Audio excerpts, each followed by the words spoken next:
All right, so let's start with the big story that we are tracking on WION at this hour. Without crossing a single border, India has unleashed a wave of calculated retribution. The terrorist headquarters inside of Pakistan and the POK were turned into smoking craters. Now, India unleashed this devastating retaliation in the aftermath of the Pahalgam terror attack. Now, Operation Sindoor was set into motion. This wasn't just symbolic.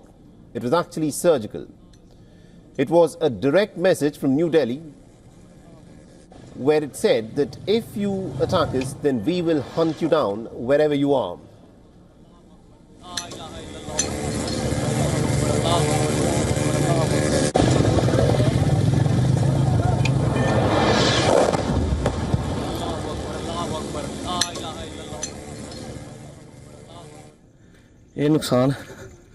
Now, so far, the masterminds of terror had believed that they were perhaps untouchable, but India has proven them wrong. In a thunderous show of intent, precision and firepower, India has struck deep inside Pakistan, targeting the very nerve centers of these terror factories.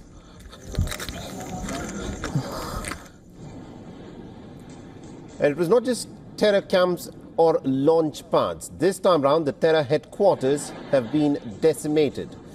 With Operation Sindoor, India has rewritten the playbook on retaliation, pushing the enemy into hiding and the terror masters into complete panic.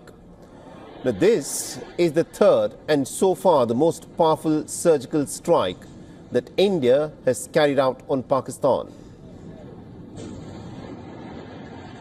Our intelligence monitoring of Pakistan-based terrorist modules indicated that further attacks against India were impending. There was thus a compulsion both to deter and to preempt. Earlier this morning, as you would be aware, India exercised its right to respond and preempt as well as deter more such cross-border attacks. These actions were measured, non-escalatory, proportionate and responsible.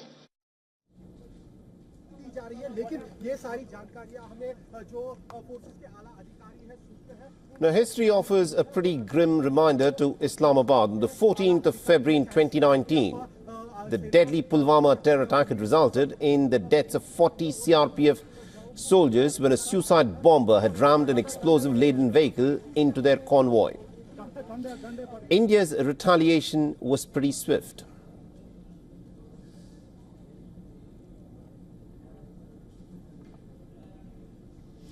And just 12 days later, on the 26th of February, the Indian Air Force struck a Jaish-e-Mohammed training camp deep inside of Pakistan in Balakot. The precision airstrikes, 12 Indian Air Force's Mirage 2000 fighter jets unleashed 5 one-ton payloads, targeting the terror infrastructure with surgical accuracy. Now, early in September 2016, 4 Jaish-e-Mohammed terrorists from Pakistan had targeted the Indian Army Brigade headquarters near the town of Uri in Jammu and Kashmir. 19 Indian soldiers were killed in the attack and 19 to 30 others had been injured.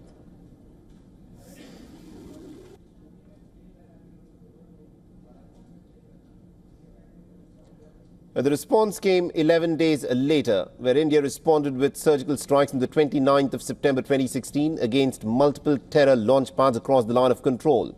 And these operations had sent a pretty clear message: India will not tolerate terror sanctuaries.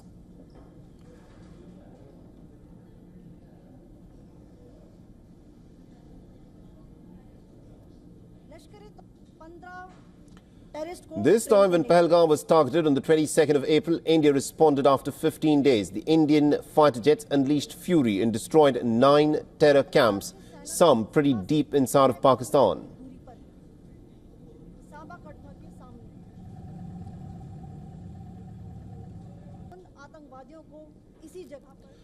Now, one of the major targets, the Jaish-e-Mohammed headquarters in Bahawalpur, was hit with surgical precision. Masood Azhar, the mastermind of the multiple attacks on Indian soil, had barely managed to escape, but reportedly 10 of his family members weren't so lucky. Now, India's message was clear: no more hiding behind borders or proxies. The Lashkar-e-Taiba's command center in Muridke, the infamous site where Hafiz plotted 2611 has been reduced to rubble. Indian satellite surveillance has picked up movement of key operatives attempting to flee to remote safe houses. Strike on the terror camps were undertaken through precision capability, as shown to you. A niche technology weapons with careful selection of warheads was ensured so that there will be no collateral damage. The point of impact in each of the target was a specific building or a group of buildings. All the targets were neutralized with clinical efficiency, and the results reiterate the professionalism of the Indian Armed Forces in the planning and execution of their operations. India, of course, did not cross the border. In fact, it didn't need to, using precision standoff weapons guarded by real-time intelligence and satellite tracking. The targets were selected, locked, and then destroyed.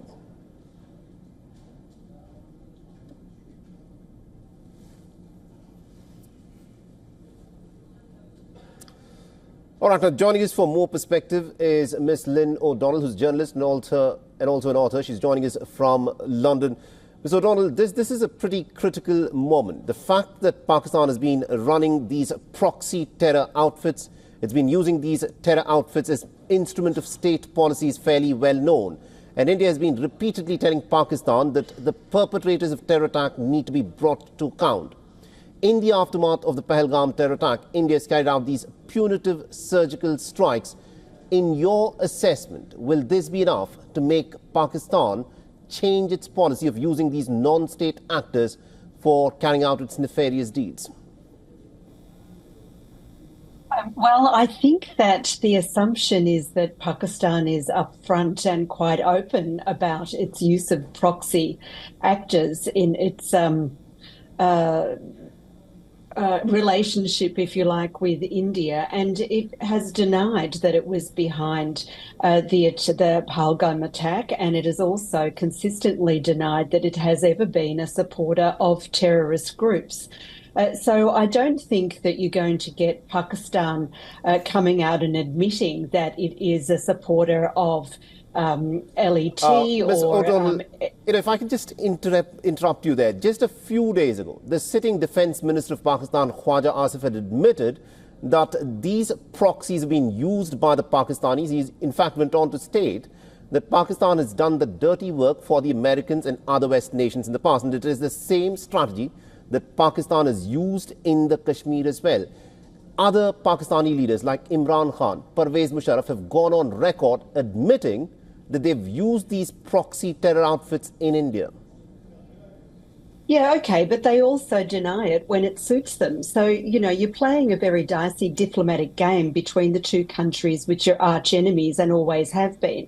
Pakistan admits to what it wants to admit when it is expedient to do so, and denies when it is expedient to do so. You'll note that it has denied that it was behind the attack 2 weeks ago, and up until the weekend there had largely been a very wide expectation that India would retaliate.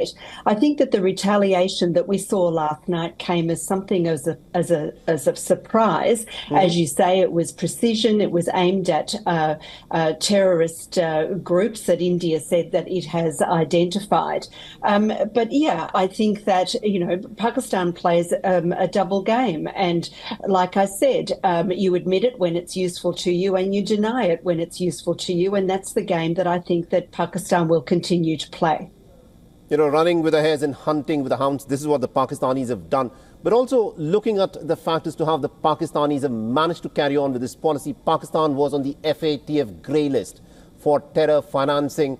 You know, the fact that India has been repeatedly saying that this is a serious problem where Pakistan has used these terror proxies to carry out its, you know, its effectively instruments of state policy in the Kashmir Valley. Why do you think so far Pakistan has still persisted with a strategy that does not pay any dividends to Pakistan? Well, you know, lessons are hard to learn, aren't they? Because Pakistan also supported the Taliban in its war against the United States and its Western allies for almost 20 years.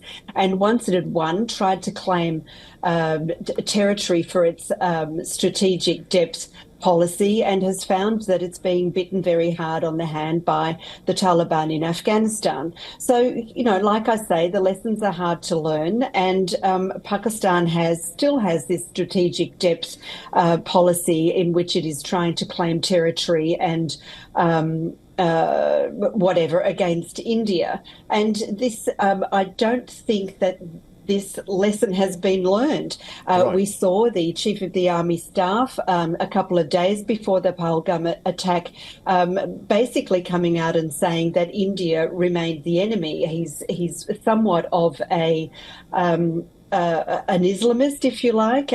He puts religion at the centre of his own policy strategy, Right. and you know, I just don't think it's, you know, when we create enemies, we create them. They are created in order to, especially I think in this case, to deflect attention away from domestic problems, especially since the election last year, which was very unpopular.